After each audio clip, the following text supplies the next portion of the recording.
یہ صرف حبیبہ خاتون کو پیسہ دینے نہیں آئے، بلکہ فاطمہ زہرا کو پیسہ دینے آئے، بلکہ بیٹے رسول کو پیسہ دینے آئے۔ حضرت اللہ گھسیٹتے ہوئے لے گئے، اور اس عالم میں تو پتا ہے نا محلے بنی ہاشم بالکل مسجد نبوی سے ملا ہوا، اور گھر کے دروازے کے سامنے سے گھسیٹتے ہوئے لے گئے۔ بیٹے آگے بڑھے، مولا نے کہا رضا ہے رک جا، بیٹیاں دروازے پر آ گئے، بیٹیاں دروازے پر آ گئے۔ مجھے یاد آیا حسین کی رخصت یاد آئی، لیکن فرق ہے موسی کاظم کی رخصت میں اور حسین کی رخصت میں۔ میرا دل کہتا ہے کہ اس وقت موسی کاظم کو کربلا یاد آئی ہوگی کہ جس وقت موسی کاظم کو گھسیٹتے ہوئے لے جا رہے ہیں، اور دروازے پہ موسی کاظم کی 4 برس کی بیٹی فاطمہ معصومہ نے تھا، اور دونوں کا کہہ رہی ہے بابا کہ آخری بار مل کر نہ جا گئے، بابا مجھے آخری بار کرنے کیسے لگا۔ لیکن ہمارے زمانے کا ستم میرے مولا نے سلام کیا، رخصت ہوئے، علی رضا حضور سے کہا کہ میرے گھر کے لیے لاکھ دو ہو، اسی عالم سے لے کر گئے، اور جا کر بغداد میں پہلے اس مقام پر ٹھہرایا کہ جہاں فقیروں کو ٹھہرایا جاتا ہے، جہاں جو کم ترین کام کرنے والے ہوتے ہیں، ہمیں وہ لفظ تو نہیں کہہ سکتا نا، ادب ہے، جہاں کم ترین کام کرنے والے ہوتے ہیں وہاں میرے مولا کو ٹھہرایا گیا۔ لیکن میرے مولا نے ہر عالم میں کہا سبوح قدوس رب الملائکۃ والروح، تاکہ کچھ بھی ہو جائے میں اس کی رضا پر راضی، میں اس کی رضا پر راضی۔ قید ہو گئے میرے مولا، 3 قید خانے بدلے گئے، صرف اس لیے بار بار قید خانے بدلے جاتے تھے کہ حاکم کو معلوم ہوتا تھا کہ یہ دربان زیادہ ظلم نہیں کر رہا، اس کو رحم آ گیا۔ بار بار پوچھتا تھا کہ رحم کیوں آیا؟ کہا یہ قیدی سوائے تسبیح کے، سوائے عبادت کے کچھ بولتا ہی نہیں، اس سے ہم کسی کو ملنے بھی نہیں دے رہے، اس سے کچھ کو کیا خطرہ ہو سکتا۔ دوسرے قید خانے میں ڈالا گیا، تیسرے قید خانے میں ڈالا گیا۔ چندی بن شاہی کے ملعون کا قید خانہ سب سے قوی ترین قید خانہ تھا، سب سے ظالم ترین قید خانہ تھا۔ میں سن رہا ہوں میری مائیں بہنوں کی آوازیں آ رہی ہیں، سنو کہ وہ قید خانہ کیسا تھا۔ 70 سیڑھیاں اوپر کے نیچے قید خانہ تھا، اور پہلے 1 منزل کا قید خانہ، پھر قید خانہ اور چھوٹا ہو گیا، پھر قید خانہ اور چھوٹا ہو گیا، قید خانے میں تہ خانہ، پھر قید خانے میں قید خانہ، پھر قید خانے میں تہ خانہ، آخر میں ایسا تہ خانہ آیا کہ جہاں میرا مولا صرف رکوع کے عالم میں رہ سکتا ہے، دونوں طرف سے میرے مولا کے سامنے دیواروں سے مشہور ہے۔ اسی عالم میں میرے مولا نے 10 برس گزار دی۔ کہنا آسان ہے میرے عزیزوں، کسی کے دل پر اگر یہ جملے نہیں پہنچ رہے تو اس سے معذرت چاہتا ہوں میرے عزیزوں، اور جس کے دل تک پہنچ رہے اس سے چاہتا ہوں کہ وہ آواز اتنی حلق کر۔ ایسا تاریخ قید خانہ، ایسا محدود قید خانہ کہ امام کے دونوں سالے دیواروں سے ٹکرا گئے، کوئی دیوار سے، صرف اس حالت میں کہ رکوع کر سکتے، سروں تک کھڑے بھی نہیں ہو سکتے۔ کچھ لوگ ہیں جن کو یاد آ گیا ہے، میں بغداد میں قید خانہ دیکھا ہے، ابھی تو اس پہ جالی لگا دی گئی ہے نا، لیکن زیارت کرنے والوں نے آج اس قید خانے کی بھی زیارت کی اور جا جا کے اپنے سروں کو دیواروں سے مارا۔ جب انہیں یاد آیا ہائے میرا مولا مفتی کا ہے، ہائے کائنات کا تاجدار بادشاہ، ہائے ہماری حاجتوں کو پورا کرنے والا باطل ہمارے اس عالم میں رہا ہے، اس عالم میں رہا ہے۔ غریب قید خانے لوگ نہیں۔ میں بڑے تحمل سے ایک روایت پڑھنا چاہتا ہوں، اور پھر اس کے بعد دوسری روایت، جب دوسری روایت اختتام پر ہوگی تو تعلق برابر ہوگا۔ آپ بڑے حوصلے کے ساتھ سنتے جائیں، لیکن آہستہ آہستہ کیا کرتے جائیں۔ میں بھی سیدھے پہ ہاتھ مار رہا ہوں، آپ بھی سیدھے پہ ہاتھ مار رہا ہوں۔ 3 دن ہو گئے میرے مولا کو زہر دیے ہوئے، میرا مولا 3 دن اسی قید خانے میں تڑپا ہے، جگر میں حرارت ہے، دھواں اٹھ رہا ہے، لیکن خدا کی قسم میں کسی مقام پر کہہ رہا تھا اور جملہ بتاتا ہوں کہ اگر کہیں کوئی زہر خورانی کر لے نا کسی غذا میں، فوڈ پوائزن ہو جاتا ہے نا کسی کو، تو فوراً گھر والے لے کے دوڑتے ہیں، ہاسپٹل لے کے جاتے ہیں، طبیب کو دکھاتے ہیں اور طبیب دوا دیتا ہے۔ اب پڑھنے کے لیے کیا کچھ رہ گیا ہے؟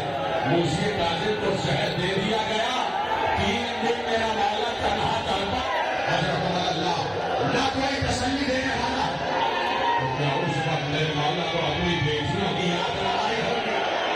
کیا 18 بیٹیوں کو یاد نہ کیا ہوگا؟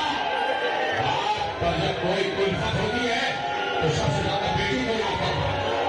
بیٹیاں باپ سے بڑی محبت کرتی ہیں، یاد کر رہا تھا میرا مولا مجھ سے کاظم اپنی بیٹیوں کو، لیکن کوئی دوا پلانے والا نہیں، کوئی دوا پلانے والا نہیں ملے گا۔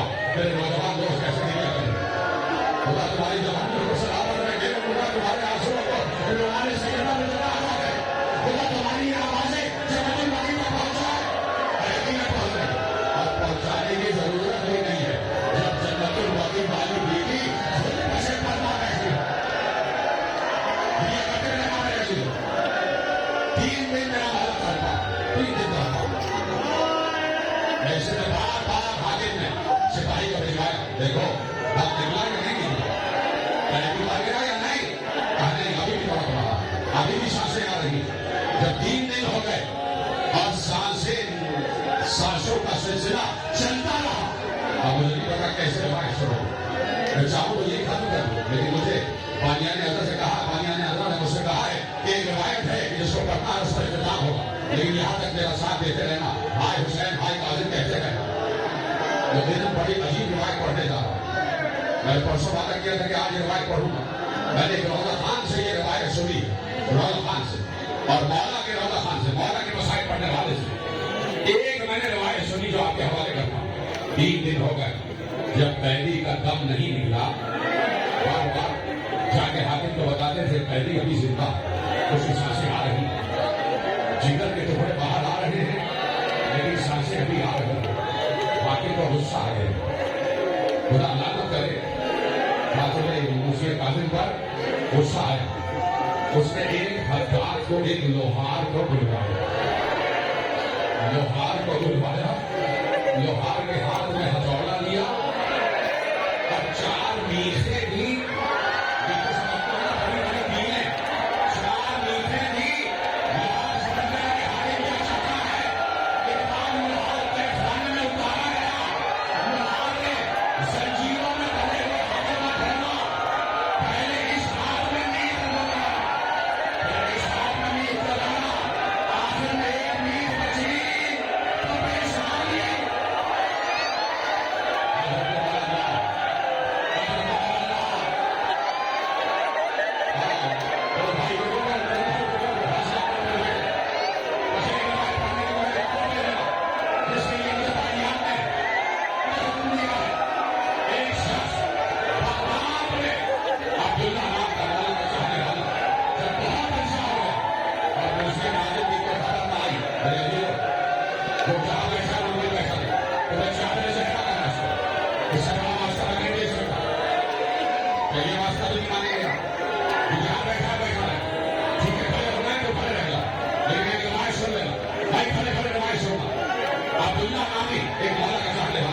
بہت اچھا ہو گیا، میرے مولا کی کوئی خبر نہ آئی، اس جگہ میں مولا کو تلاش کروں، مولا کو ڈھونڈوں، اپنے ناطے پر بیٹھا، روشنی پر بیٹھا، اور بعد میں آیا، چاروں طرف تلاش کی، کہیں مجھے کاظم کی کوئی خبر نہیں آ رہی۔ اب جب جانے لگا، اپنی روشنی کو شہبا کی طرف موڑتا تھا، لیکن روشنی بار بار بغداد کی طرف موڑ جاتی، وہ ادھر موڑتا، یہ روشنی ادھر موڑ جاتی۔ جب بہت دیر ہو گئی اور روشنی شہبا کی طرف نہیں گئی، تو سمجھ گیا یہ کچھ بتانا چاہتی ہے، اس نے روشنی کے لحاظ چھوڑی، روشنی چلی، آہستہ آہستہ چلی، چل چل کے اس نے ایک روشن دان پر اپنا منہ رکھ دیا، روشن دان پر اپنا منہ رکھ دیا، اور رکھنے کے بعد آنکھوں سے آنسو آنے لگی۔ عبداللہ نے روشن دان کے نیچے دیکھا تو دیکھا کیا کھانا ہے اور ایک تصویر ہے جو رکو کی حالت میں، رکو کی حالت میں، ایک بار اس نے آواز دی، السلام علیکم ایھا الاسیر، اے قیدی تجھ پر سلام، اے قیدی تجھ پر سلام۔ اور پتہ ہے کیسے جواب دیا؟ وعلیکم السلام یا عبداللہ